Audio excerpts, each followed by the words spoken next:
Doctor शिवप्रसन्न पाठी प्रिय छात्र छात्रीगण आज आलोचना कार्यक्रम मध्ययुगीय भारत इतिहास प्रायतः आकबर अध्याय बछा बछा 20 गोटी प्रश्न उत्तर आम आलोचना करवा। चलतु देखा प्रथम प्रश्न कौन who's European saint Acquaviva and Monserrate the Christian religious personality to Akbar's court हम पिला कौ यूरोपियन माने दुई जन ख्रीष्ट धर्म गुरु एक्वाभिरा आउ मोन्सेरेट को आकबर दरबार को प्रेरण करते आकबर अनुरोध ब्रिटिश डच होलैंड पोर्तुगीज। तो पिला माने एक नंबर उत्तर हम डच मानकर शासन समय डच मानू आकबर अनुरोध करते ख्रीष्ट धर्म विषय जानापी धर्मगुरु को पठाइबा से दुई जन को पठे एक्वाभिरा एंड मोनास्टरीज। तापर आम देखिए दुई इन which year Akbar issue इनफेलिबिलिटी decree.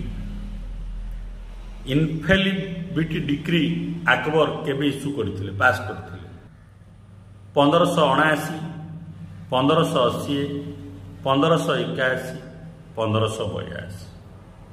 दुई नंबर उत्तर हम 1579 मसीह आकबर इनफालिबिलिटी डिक्री पास करते। तापर रहा पिला माने 3 नंबर प्रश्न in which year Akbar promulgated a new religion. केउ मसीह आकबर गोटे नूतन धर्म प्रतिष्ठा करथिले बा आरंभ करथिले 1582 1583 1584 1585। तो पिला माने ये 3 नंबर उत्तर हम 1582। 1582 आकबर नुआ धर्मटी आरंभ करते जहाँ आम कहे दीनी इलाही। तापर नेक्स्ट देखिए पिला माने आम 4 number Akbar new religion believing. Akbar द्वारा जो नूतन धर्मटी प्रचलित होता सी कौन विश्वास रखी धर्म वन गॉड मेनी गॉड तंत्र प्रेयर। तो पिला माने ये 4 नंबर उत्तर हम ए वन गॉड गोटे गॉड उपरे विश्वास रहा वन गॉड थियोरी उपरे विश्वास रखी आकबर नूतन धर्म। तापर देखिए नेक्स्ट पिला माने 5 नंबर प्रश्न। 5 नंबर प्रश्न हम कौन कहूँ पिला माने सुलैकुल मीन्स सुलैकुल अर्थ कौन respect to all peace to all believe in rebirth the way मुख्य प्रातिपदिक। 5 नंबर पिला माने ये उत्तर हम be peace to all. Akbar समय जो सुलैकुल प्रचलित होता आर अर्थ है पीस टू ऑल जाति धर्म सर्वनिर्विशेष समस्ते शांति रहा सुलैकुल। तापर देखिए पिला माने 6 नंबर प्रश्न व्हाट इज तौहीद आई इलाही। तौहीद आई इलाही कौन डिवाइन मोनोथिज्म एकेश्वरवाद मेनी गॉड्स एंड गॉडेसेस अत्यधिक भगवान आ मातृपूजिका मनी इज मेनी करेंगे बोथ ए एंड बी दुईटी जाक divine monotheism many god and goddesses none of the above. 6 number उत्तर पिला माने है ए डिवाइन मोनोथिज्म माने आध्यात्मिक एकेश्वरवाद को कहा जाउछि तौहीद आई इलाही। मन रखिए पिला अत्यंत गुरुत्वपूर्ण।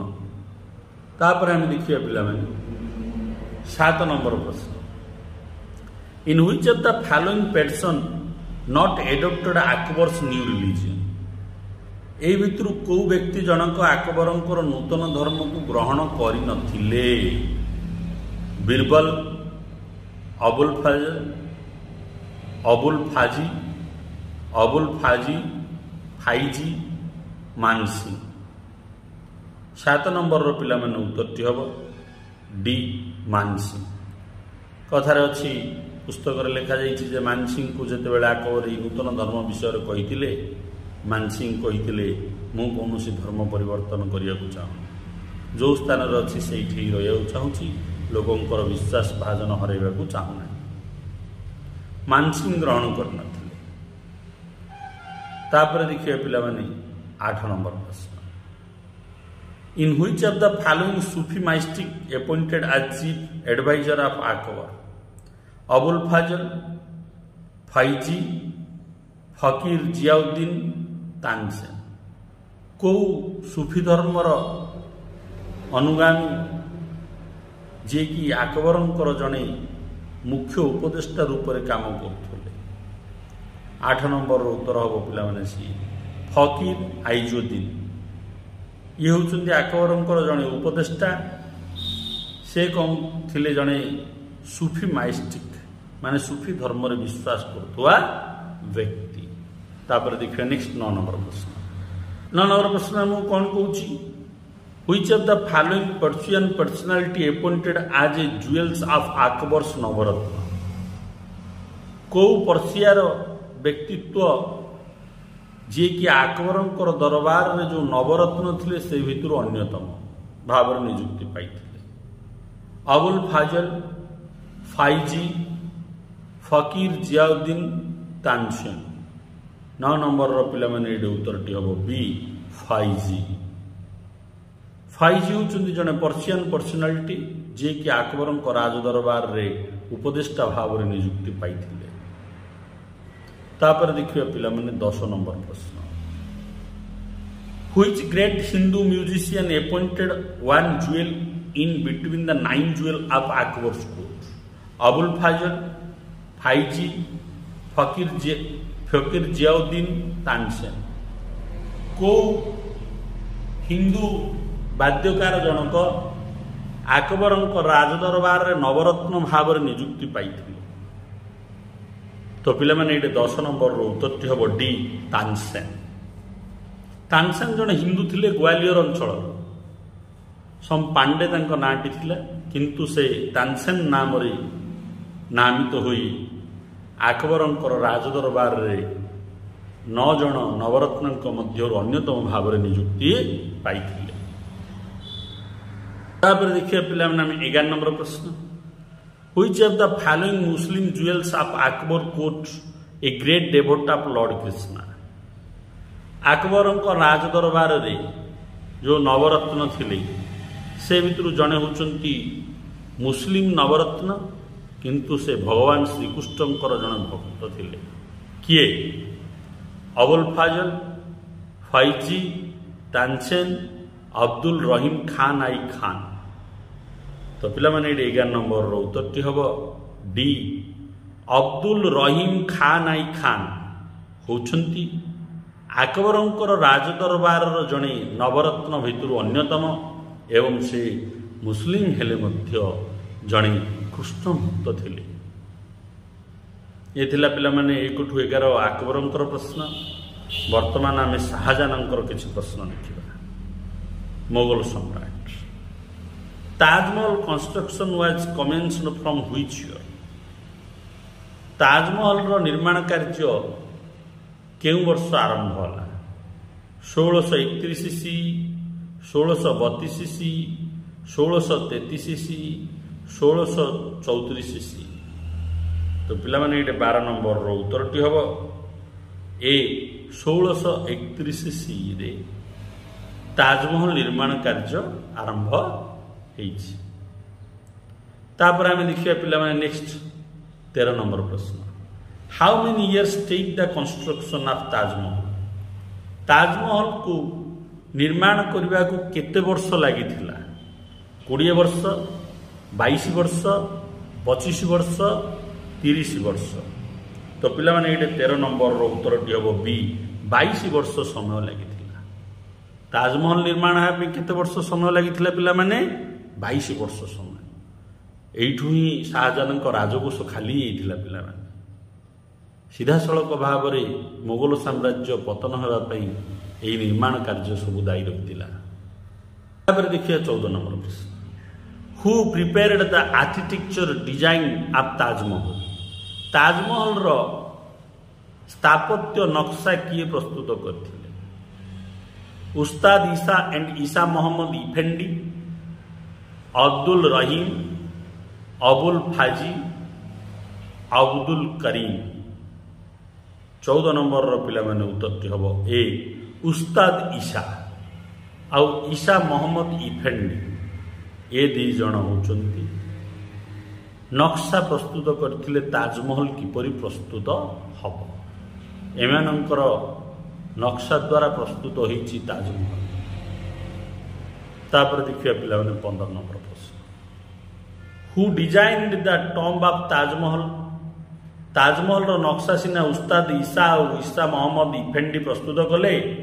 ताजमहल ऊपर जो टॉम्ब रही गोलाकार होकर जो घोड़े होला बड़ी रही अछि ताकू किए नक्शा प्रस्तुत करथिले? उस्ताद ईसा, ईसा मोहम्मद इफेंडी, इस्माइल खान, अब्दुल रहीम। तो पिला माने 15 नंबर उत्तर हम सी इस्माइल खान। ये कौन करथिले? ताजमहल ऊपर जो कर्व आकार डोमडा रही तार नक्शा प्रस्तुत करथिले, डिजाइन करथिले इस्माइल खान। 15 उत्तर है सी। तापर देखिए 16, who built Moti Masjid eight Agra. Agra ठारे जो मोती मस्जिद रही अछि ताकू किए निर्माण करथिले? शाहजहां, उस्ताद ईसा, अब्दुल रहीम, नन ऑफ द अबव। ए भितर किए भी नुह। तो पिला माने 16 नंबर उत्तर होउची मोती मस्जिद निर्माता होउचंती शाहजहां। शाहजहां शासन समय मोती मस्जिद आग्रा ठारे निर्माण होइछि। तापर देखिए पिला माने 17 नंबर प्रश्न। 17 नंबर प्रश्न हम कौन कहूची? Where Shahjahan spent his last years. कोठारे शाहजहां तांकर शेष जीवन पर्यंत रही? Taj Mahal, Sheesh Mahal, Musamman Burj, red fort. 17 number पिला माने उत्तरटी हम सी मूसामान बुर्ज। पिला माने एटा गोटे प्रकार बंदीशाला जोड़ी कि शाहजहां को तांको पुत्र बंदी करी रखिथिले। छोटिया कबाटटीए थिला, झरकाटीए थिला, जो सीधा सकल से ताजमहल को देखि पारुथुले। लुह झरई बहु कष्टरे से तांकर शेष जीवन बंची थिले मूसामान बुर्ज पैलेस बा फोर्ट रे। 17 नंबर उत्तरटी होची सी। वर्तमान देखियो 18 नंबर प्रश्न, which of the following is incorrect match. निम्न जो 4टा देछि कोडा सठिक भाव में मैच होनी सेडा बाछी बाहर करबा। ताजमहल डिजाइन बाय उस्ताद ईसा। जामा मस्जिद दिल्ली रे अछि। Taj Mahal tomb design by Isa Mohammad Effendi. Shahjahan the golden age. पिला ने जो गोल्डन एज कुआ जाउछि मोगल मानकर architecture golden age, not administration रो। शाहजहां शासन समय रे स्थापत्य क्षेत्र रे स्वर्णिम समय बोली कहा जाए, तेणु ताकू गोल्डन एज कहा। ताजमहल रो टॉम्ब डिजाइन डा किए करथिला पिला माने? ईसा मोहम्मद इफेंडी हबन। ताजमहल रो डिजाइन डा पिला माने करथिले किए करथिले? इस्माइल खान। तेणु एटा होछि भूल उत्तर। जामा मस्जिद दिल्ली रे रही अछि, एटा ठीक उत्तर। ताजमहल डिजाइन करथिले उस्ताद ईसा करथिले एवं ता सहित ईसा मोहम्मद इफेंडी मध्य करथिले। तो पिला माने एडी 18 उत्तरटी हम सी भूल उत्तर। तापर देखिए पिला माने ठीक 19 नंबर प्रश्न। 19 नंबर प्रश्न कौन कहूँ? Which of the following is correct match. ए भितर कोडा करेक्ट भाव में मिसुछि? Jama Masjid was built in red stone. Jama Masjid red stone रे तैयार होइछि। मोती मस्जिद एंटेलिन व्हाइट मार्बल मोती मस्जिद संपूर्ण धला मार्बल तैयारी कंस्ट्रक्शन इन 20 years पिला माने एटा ताजमहल 20 वर्ष लगी कि Musamman Burj Shahjahan spent his last years शेष जीवन मौसमान बुर्ज रे शाहजहां बीते तो पिला माने एटा इनकरेक्ट मैच कोड एटा जो 20 years दीची पिला माने कंस्ट्रक्शन ऑफ ताजमहल हम संशोधन करेंगे एटा हूँ भूल 20 वर्ष लगी ना 22 वर्ष लगी जामा मस्जिद रेड स्टोन रे तैयार ठीक अच्छी मोती मस्जिद व्हाइट मार्बल रे तैयार ठीक अच्छी मौसमान बुर्ज शाहजहां शेष जीवन रहा स्थल थिला ठीक अच्छी तार अर्थ 19 उत्तर है सी तापर देखिए पिला माने वीडियो शेष प्रश्न 20 नंबर प्रश्न which of the following not have inside of red fort of Delhi कोटा ए भितर रेड फोर्ट दिल्ली भितर नुह दिल्ली भितर नाही बाछिया पड़ो रंग महल दीवानी आम दीवानी खास जामा मस्जिद 20 नंबर उत्तर हम डी जामा मस्जिद पिला जामा मस्जिद रेड फोर्ट भितर नुह तो रंगमहल अच्छी दीवानाई आम अच्छी दीवानाई खास अच्छी कि आम 19 number पढ़ुचे Jama Masjid was built in red stone रे तैयार से रेड फोर्ट रे नुह मु आशा करुच्ची मोर ये आलोचना आपण मानकर आगामी प्रतियोगितामूलक परीक्षा रे उत्तम संख्या नंबर रखिबारे सहायक हो वीडियो को लाइक करूँ चैनल को सब्सक्राइब करूँ समस्त प्रतियोगितामूलक ग्रुप रे शेयर करूँ वंदे मातरम।